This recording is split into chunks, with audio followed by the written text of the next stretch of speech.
మేమంతా సిద్ధం పేరుతోటి ప్రజల్లోకి ఎన్నికల ప్రచారంలోకి వెళ్లాలనేది ముఖ్యమంత్రి నిర్ణయించిన ఆలోచన. ఇందుకు అనుగుణంగానే అన్ని ఏర్పాట్లు కూడా పూర్తయ్యని చెప్పుకోవచ్చు. ఈ బస్సు యాత్ర ద్వారా రేపు ఇడుపులపాయలో ముందుగా ఆయన దివంగత నేత వైఎస్ఆర్ ఘాట్ వద్ద దివంగత ముఖ్యమంత్రి వైఎస్ రాజశేఖర రెడ్డికి నివాళులు అర్పించిన తర్వాత ఈ పొద్దుటూరు సభకు రాబోతున్నారు. దాదాపుగా 64 కిలోమీటర్ల ప్రయాణం చేస్తారు. ఈ పొద్దుటూరు సభకు సంబంధించి అన్ని ఏర్పాట్లు కూడా పూర్తయి ఇప్పటికే సిద్ధం పేరుతోటి రాష్ట్ర వ్యాప్తంగా పెద్ద ఎత్తున అన్ని సభలను కూడా నిర్వహించడం జరిగింది.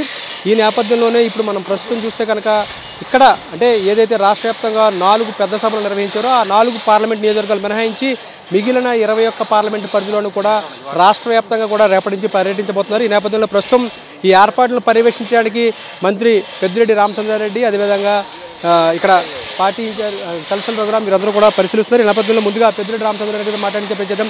సార్, ఎటువంటి ఏర్పాట్లు చేశారు? ప్రజాక్షేత్రంలోకి ఏ విధంగా వెళ్ళబోతున్నారు? ఈ బస్సు యాత్ర ద్వారా ముఖ్యమంత్రి గారు ప్రజలకు ఎటువంటి భరోసా ఇవ్వబోతున్నారు? ఇప్పటికే ఎన్నో హామీలు దాదాపుగా 99% హామీలు నెరవేర్చిన మీ పార్టీ ఏ విధంగా ప్రజల్లోకి మళ్ళీ వెళ్ళబోతుంది? ఇప్పుడు జగన్మోహన్ రెడ్డి గారు ఎన్నికల ముందు ఏం చెప్పారో అవన్నీ కూడా 100% అమలు చేశారు. ప్రధానంగా దానికంటే ముఖ్యం అభివృద్ధి కార్యక్రమాలు ఓవైపు, సంక్షేమ కార్యక్రమాలు ఓవైపు రెండు కళ్ళుగా వారు ఈ రాష్ట్రానికి 5 సంవత్సరాలు కరోనాతో 2 సంవత్సరాలు పోయినా కూడా పూర్తి శాతం వారి కృషి ఫలించింది ఈ రాష్ట్రంలో. తప్పకుండా మేము విజయం సాధించడానికి అదే దోహదపడుతుంది. సార్, ఇప్పుడు రేపు రాయలసీమలో అంటే మొదటగా ఆయన ఇడుపులపై నుంచి యాత్ర ప్రారంభించబోతున్నారు ఇచ్చాపురం వరకు. రాయలసీమ షెడ్యూల్ ఎలా ఉండబోతుంది? ఎన్ని రోజుల పాటు ఈ 4 జిల్లాల్లో జరగబోతుంది? ఏ విధంగా ఉండబోతుంది సార్?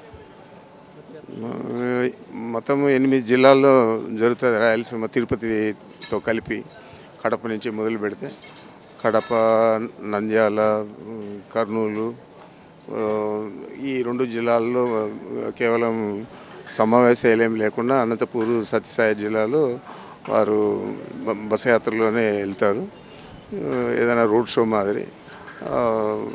అక్కడ కదిరిలో మాత్రము ఇఫ్తార్ విందు ఉంటుంది. తర్వాత 31వ తేదీ ఈస్టర్, దీనివల్ల సెలవు ఉంటుంది.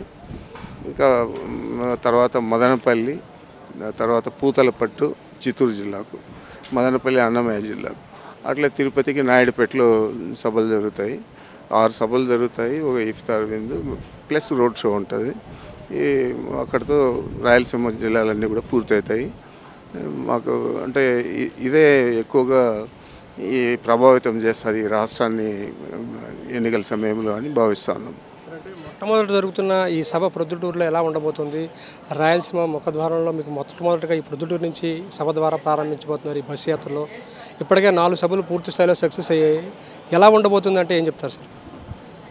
తప్పనిసరిగా ఇది పూర్తి స్థాయిలో సక్సెస్ అవుతుంది. ఎందుకంటే ఈ ప్రధానంగా మీరు రాప్తాడు సభ చూశారు. రాయలసీమ కెపాసిటీ ఏందో అది ఉట్టిపడే విధంగా మనం చేసాము. అది ఒక భారతదేశంలోనే ఒక రికార్డు. అదేవిధంగా ఇది కూడా ప్రొద్దుటూరు సభ అంటే కడప జిల్లాకు సంబంధించింది కాబట్టి చాలా సూపర్ సక్సెస్ అవుతుంది. మాకేమీ దాంట్లో సందేహం లేదు. దీనికంటే కూడా ఇంకా పోను ఎక్కువగా సభలు సక్సెస్ అవుతాయి. ఇది మొదటి సభే కాబట్టి ప్రజలందరూ కూడా ఇంకా కొద్దిగా అలవాటు పడే విధంగా ఈ సభతో ప్రారంభమవుతుంది. అన్ని సభలు కూడా సక్సెస్ అవుతాయి ఈ రాయలసీమ జిల్లాల్లో. బస్సు యాత్ర షెడ్యూల్ అంటే ఎలా ఉండబోతుంది సార్? ముఖ్యమంత్రి గారు ఎక్కడికక్కడ ప్రజలతో అభివాదం చేసుకుంటూ ముందుకు వెళ్తారా? కలిసే ప్రయత్నం చేస్తారా? ఏ విధంగా ఉండబోతుంది?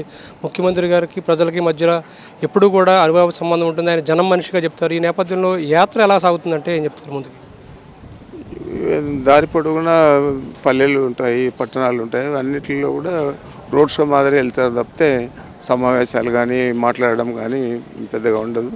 ఎక్కడైనా ఇంకా ఆయనకు ఇబ్బందికరంగా ఆడ ప్రజలు స్పందిస్తే దిగి మాట్లాడచ్చు, లేకపోతే మైక్ తీసుకొని బండిలో నుంచేనే బస్సులో నుంచేనే మాట్లాడచ్చు. 2000 అయినా కానీ ఆయనకు ఇష్టమైతే దిగేస్తాడు, మాట్లాడతాడు. మనం 2019 ముందు ఆయన పాదయాత్ర చూసాము. ఒక ట్రెండ్ సెట్టర్గా చరిత్రలో నిలిచిపోయిన పరిస్థితి. 5 ఏళ్ల పాలన చూసాము. ఈ 5 ఏళ్ళు కూడా దేశంలో ఏ వ్యక్తి చేయలేని విధంగా పరిపాలన సాగించిన వ్యక్తిగా ఆయన చరిత్రలో నిలిచిపోయారు. ఇప్పుడు బస్సు యాత్ర ద్వారా ప్రజలకు ఎటువంటి భరోసా ఇవ్వబోతున్నారు అంటే ఇప్పటికే దాదాపుగా 99% ఇచ్చారు. మీ మేనిఫెస్టో కోసం ఎదురు చూస్తున్నారు ప్రజలందరూ కూడా. ఏ విధంగా మేనిఫెస్టో ఉండబోతుంది అనేది ఒక ఆసక్తికరంగా ఉంది. ఈ నేపథ్యంలో ఏ విధంగా ఉండబోతుంది అసలు? ఈరోజు రాష్ట్రంలో చూస్తే ఎన్నికల ముందు ఏదైతే పాదయాత్రలో చెప్పారో ఆ పాదయాత్ర మీరే అన్నారు ఇందాక ట్రెండ్ సెటర్ అని చెప్పి. పాదయాత్ర ఒక చరిత్రే, ఆ తర్వాత పరిపాలన ఈ 5 సంవత్సరాల్లో ఒక చరిత్రే. ఇప్పుడు ఈ బస్సు యాత్ర కూడా అదే విధంగా కొనసాగుతుంది. ఇది కూడా ఒక ట్రెండ్ సెట్టింగ్ మాదిరే. ఎన్నికలు కూడా అదే విధంగా జరుగుతాయి. మేము తప్పనిసరిగా 151 స్థానాల కంటే ఎక్కువ స్థానాలు సాధిస్తాం. దాంట్లో ఏమాత్రం సందేహం లేదు.